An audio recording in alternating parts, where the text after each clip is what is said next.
وسهلا. السلام عليكم الاخوان، تحياتي للجميع، مرحبا بكم في قناتكم قناه ابو مريم. كنتمنى من الله انكم تكونوا بخير وعلى خير ان شاء الله، والمهم هي الصحه، تكونوا في صحه جيده يا رب العالمين. بعد هذا كما كتعرفوا المعاناه، ضروري واحد خصو يصبر في هذه الظروف اللي راحنا فيها ديال الحجر الصحي، وطلبوا الله غير انه يهز علينا هذا الوباء ان شاء الله، وكل شيء الامور ان شاء الله تكون بخير وعلى خير. ف ايام ديال العشر الاواخر نتمنى من الله انها تكون مغفره للجميع بطبيعه الحال، وان شاء الله اي واحد عنده شي امنيه تحقق له في هذه الايام ان شاء الله يا رب العالمين. فالموضوع ديال التسويه ديال الاوراق اللي كما نقولوا فين وصل في اسبانيا وفي فرنسا وفي ايطاليا، رغم اعلان التسويه في ايطاليا بان ما يدخل القانون في ايطاليا واعلان من طرف الوزيره ديال الفلاحه، ولكن شنو هو ردة الفعل ديال العمال؟ شنو هو ردة الفعل ديال الناس؟ واش قابلين ولا ما قابلينش؟ وشنو غادي يعملوا في هذه الايام المقبله الجايه؟ بالنسبه كما كتعرفوا البرتغال حتى هي كانت اعلنت على التسويه، ماشي التسويه، اعلنت على انها تعطي الوراق لكل شي الناس اللي دافعين بدون شروط طبيعه، والناس اللي دافعين اللجوء حتى هما تعطي لهم الاوراق. ولكن هذا الشيء اعتبارا ماشي شي حاجه انها محتاجه للخدامه، ولكن حاله انسانيه في هذه الظروف هذه، باش تمتعهم يعني حتى هما يتمتعوا كما نقولوا بالتغطيه الصحيه وبمسائل اخرى. نمشيو لواحد الفيديو اللي هو كما قلت لكم في الاخر، فيديو زلزل كما نقولوا البرلمان، قبه البرلمان في فرنسا، زلزل قبه البرلمان في فرنسا من عند واحد البرلماني فرنساوي. نخليكم معاه، ولكن من بعد غادي نقول لكم شنو واقع في ايطاليا، اللي ربما شحال من واحد مازال ما جابش الخبر، وشنو غادي يوقع، وشنو ردة الفعل ديال الاخوان الايطاليين والمسائل كامله، وشنو غادي يكون ردة الفعل ديال الاخوان هنايا في اسبانيا، شنو هو المصير ديالهم، وشنو هو كما نقول حنايا ردة الفعل ديالهم منين عرفوا هذوك الاخوان هذه تعطى لهم الورق وهما ما غاديش تعطى لهم الورق. شكون السبب؟ وشكون واش الحمله ديال خليها تخماج هي اللي كانت السبب انهم ما يعطيوهمش الوراق؟ واش اللي كما نقولوا حنايا اللي ناضوا قالوا خليها تحلى هما السبب؟ ونجيكم كل شيء هادشي هذا ان شاء الله غادي نتطرقوا له. فنخليكم مع الفيديو ونرجع لكم الاخوان. Il faudra prendre à le corps la question de la régularisation des migrants dans notre pays qui sont pas expulsables, qui seront jamais expulsables, qui sont chez nous, qui peuvent pas travailler, qui vivent des situations, mais enfin terribles, terribles. Avec mon collègue François-Michel Lambert, on avait lancé un appel dans cette direction il y a quelques semaines. J'ai reçu personnellement à peu près entre 400 et 500 témoignages individuels de migrants sur Facebook, tous différents. J'ai passé à peu près entre 30 et 40 heures pour leur répondre, parce que je me suis dit humainement, je peux pas laisser ces gens comme ça. Entre ceux qui sont, qui ont rien, enfin ceux qui, c'est inimaginable, chers collègues. Et s'il y en a qui ont un doute là-dessus, je vous envoie cette liste. Essayez de la lire comme moi. Et si franchement, il y a un moment, il y a votre cœur qui vibre pas, c'est pas possible, quoi. C'est pas possible. Je vous le dis, c'est pas possible de laisser ces gens-là dans cette situation. Entre les gens qui sont battus, qui peuvent pas porter plainte, ceux qui bouffent pas, ceux qui travaillent pas. Enfin, c'est inimaginable. Mon collègue Charles Amédée de Courson me disait il y a quelques jours, on recherche 120 000 saisonniers pour faire les vendanges en Champagne cet été. On va en avoir simplement la moitié parce que on peut plus faire venir les personnes qui sont en Europe de l'Est. Et nous, on a des gens chez nous qui veulent bosser et on les laisse pas bosser. Enfin, franchement, sur le plan humain, moi, je suis scandalisé par tout ça. Et je voulais vraiment vous le dire. Et s'il y en a qui sont pas d'accord avec moi, eh bien, je leur file la liste de ces 500 témoignages. Vous les lirez et vous me direz ce que vous en pensez. تبارك الله عليه، والله الا تبارك الله عليه. هذا برلماني فرنساوي في القبه ديال البرلمان قال داكشي اللي في قلبه، بحال اللي جيت نقول انا اللي في قلبي، وما يمنعني حتى شي واحد. فهمتوني؟ ما يمنعني حتى شي واحد. شنو قال؟ قال ان المهاجرين اللي كاينين بلا اوراق كيعيشون واحد الظروف مأساويه، ما عندهم حق لا في المساعدات، ما عندهم حق حتى في شي حاجه، كيتعرضوا للعنف، كيتعرضوا للاستغلال، وما يقدروش يمشيو يديكلاريو بداكشي. علاش؟ لان ما عندهمش الورق، خايفين كيتعرضوا لهذا الشيء هادو وما يقدروش يديكلاريو. مع العلم انه كما قال واحد الكومبانييرو ديالو، واحد الاخر ديالو في الكونغرس، ان في البرلمان ديالو قال بانما الدوله الفرنسيه محتاجه 120 الف عامل، 120 الف عامل، والحدود مسدوده لان العمال كانوا كيجيو الاغلبيه من المغرب ومن اوروبا الشرقيه. فقال لك العمال عندنا وباغيين يخدموا، علاش ما نعطيوهمش الورق يخدموا؟ نقدوا الاقتصاد ونعشوا الصندوق ديال الضمان الاجتماعي ونقدوا فرنسا من واحد الكارثه، لان الا ما نقدتش هاد الناس من الناحيه الانسانيه غادي تكون كارثه انسانيه بمعنى الكلمه لفرنسا والمسؤولين ديال فرنسا. هذا اللي جاء على اللسان ديال هذا البرلماني وتحياتي ليه.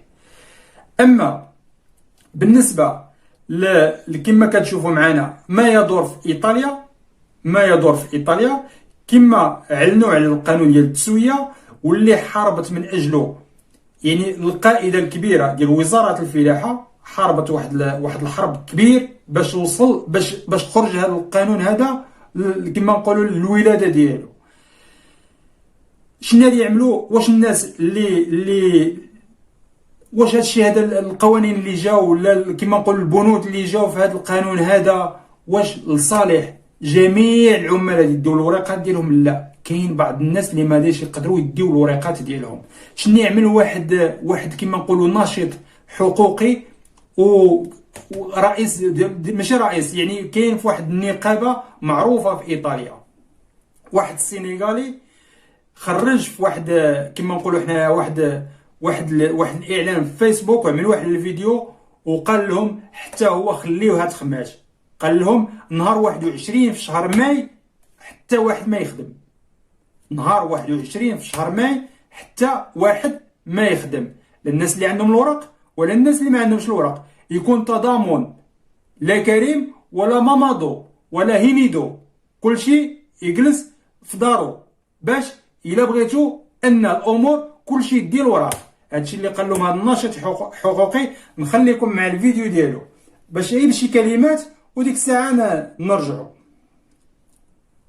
A Nicola, a Tonino e a tutti quei braccianti che insieme a me hanno dormito nelle cafonerie e con me hanno mangiato pane e olio. Così disse Giuseppe Di Vittorio ricordando la sua vita da bracciante.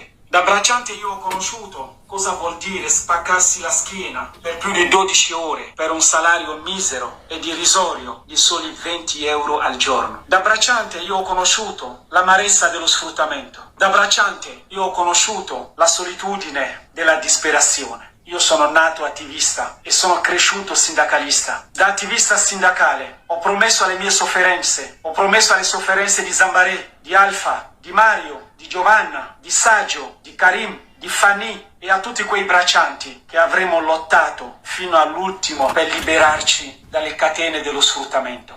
Ieri il Consiglio dei Ministri ha licenziato il decreto rilancio che contiene un provvedimento di regolarizzazione delle braccia e non della salute delle persone, senza tener conto dell'attuale contesto di pandemia che sta divorando la nostra comunità con migliaia di morti. Nessun medico, mentre vede arrivare un paziente all'ospedale, prima di prestargli cure. شنو كتقول انت صاحبي؟ حشومه عليك، الناس عطاو الورق الحكومه عطات الورق للناس وانت تزيد تحرضهم يجلسوا في الدار ديالهم ماشي ما يمشيوش يخدموا. الناس هذه تقريبا 3 السيمانه وهما كيتقاتلوا على القانون باش يخرجوه، وانت تمشي تحرض هاد العمال هادو، راه غادي تعاقب. رد بالك مامادو، راه غادي تعاقب. هادشي ماشي معقول. هادو هما الناس ديالنا هنا كيقولوا هادشي هذا، الناس ديالنا هنا ديال اسبانيا، الناس ديالنا ديال اسبانيا. تعرف شنو قال لهم هذا؟ خصهم يعطيو الورق، ماشي يعطيو الريزيدينسيا تراباخو، يعني خصك ضروري تفتش على الخدمه، لا، يعطيو الريزيدينسيا، يعطيو البيرميسيو من اجل الانسانيه، من اجل الانسانيه. ما تقول لي كونترا، ما تقول لي بونترا، اعطيني الورق للظروف اللي راحنا عايشين فيها، هاد الظروف هادي، وحنا راحنا خدامين هازين الاقتصاد، وانتوما محتاجيننا اكثر ما حنا محتاجين لكم. وهضره سالات نهار 21 يكون اضراب عن العمل نهار 21 ماي في ايطاليا نهار 21 ماي في ايطاليا، الناس اللي عندهم الوراق والناس اللي ما عندهمش الوراق الاجانب يتضامنوا بيناتهم باش على الله انه تكون تسويه جماعيه وبدون شروط في هذه الظروف اللي عايشينها دابا. هاد الناس اللي قالوه الاخ الايطالي اللي عمل واحد الاخر وهضرت عليه الصحافه والمساله وصلت للحكومه، وصلت الاحزاب ديال الحكومه، وصلت الاحزاب ديال المعارضه. شنو يعملوا له؟ بداو يحبسوه، زولوا له الوراق، زولوا له الجنسيه.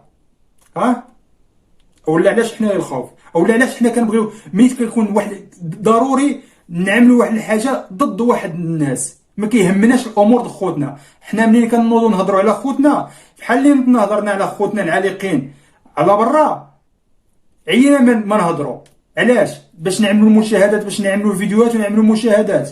لا، عارفين النتيجه شنو هي. ها هي النتيجه، مراه توفات حاشاكم في الطواليت. تبغيها انت لاختك، تبغيها لامك، تبغيها لمراتك، انها مراه مغربيه توفات في الطواليت. شتا علاش كنهضروا؟ هاد الاخوان هادو اللي كيتعرضوا كما نقولوا للاستغلال، شكون يهضر عليهم؟ الا ما هضرناش عليهم حنايا ما يهمنيش انا تقول تبغي المشاهدات ولا ما تبغيش. انا كنهضر وكنعطي الراي ديالي وكنبحث وكنجيب لكم الاخبار وكنجيب لكم المعلومات. الا ديت المشاهدات بصحتي، انت ما كتعطيني حتى شي حاجه، ما كتجبدش من الجيب ديالك وتعطيني الفلوس عليك الادسنس اللي كيعطيني. فهمتي؟ بالنسبه للناس الاخوان اللي هنايا في اسبانيا، شنو هي ردة الفعل ديالهم دابا؟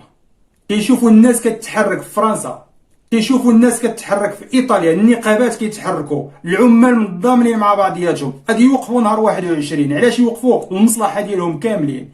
حنا عملنا الحمله ديال خليها تخماج، ناضوا الناس عندهم الوراق، الناس عندهم ما عندهمش الوراق، ناضوا مشاو يصوروا في الاخر، مشاو للكامبو يصوروا. حنا خدامين، واش نتوما اللي تعطيونا نخلصوا الكرا؟ ولا انت كتشوف غير تحت الصباط ديالك، كتشوف غير داك الشهر، ما كتشوفش من المستقبل انك غادي الا شبرتي الورق هاد الساعه ما تضربش حسبه للكونطرا، ما تضربش حسبه لينفورمي ديال الدار، شهاده السكنه ما تضرب حسبه حتى شي حاجه. كتفكر غير دابا. لا، حنا ضد هذوك الناس قالوا ريان، حسان، ابو مريم، ابو رزان قالوا خليها تخماج. لا، حنا ضدهم. ابو مريم ما خسر والو، ريان ما خسر والو، عندهم ورقات ديالهم مريقلين. انا قلت لك ديك الهضره هذيك للصالح ديالك، وانت سير نعس وجلس. ملي تمشي نعس، ما تفرجش لشي واحد اللي قال لك لا خليها تحلى. هذوك اللي قالوا خليها تحلى حتى هما شنو يعملوا؟ عاونوك، ربحوا معاك. خليها تحلى. علاش خليها تحلى؟ كل واحد والمصلحه ديالو. الحكومه كتفتش على المصلحه ديالها، الاحزاب المعارضه كتفتش على المصلحه ديالها. انت علاش ما تفتش على المصلحه ديالك؟ علاش ما تفتش على المصلحه ديالك وتشوف النقطه ديال القوه ديالك وتستخدمها؟ انا دائما كنقولها لكم اخوتي، راه حتى واحد ما يعمل لكمش الحل الا ما عملتوش الحل لراسكم. ما خرجتوش عملتوا جروبات في الفيسبوك، ما خرجتوش عملتوا جروبات في اي بلاصه وتضامنوا بيناتكم وتعملوا شي حمله بيناتكم وتعملوا الحل لراسكم. اما لا، انا كنعيا ما نهضر، ولكن الهضره ديالي ماشي مسموعه. انا كنربحي المشاهدات، ما كنحسش بكم. انا ما كانش عندي الوراق، انا بيدي كان ما كانش عندي الوراق، ونحس شنو هي واحد اللي ما عندوش الوراق. والله ما كتسالي الهضره، وحقسم لك يمينا دوك الناس ما عرفتش شنو يربحوا. دوك الناس اللي كانوا كيقولوا خليها تحلى ونوض مشي يخدم على راسك ونوض مشي يعمل شنو يربحوا هما وشنو خلاوكم نتوما تربحوا؟ هما ناس عطاتهم الدوله الورق ومازال باغيين يعملوا اضراب، ما يخدموش ويتضامنوا الخوت اللي ما عندهمش الورق والخوت اللي عندهم الورق. كتبوا لي في التعاليق شنو هو الحل وانا نشوف معكم الحل.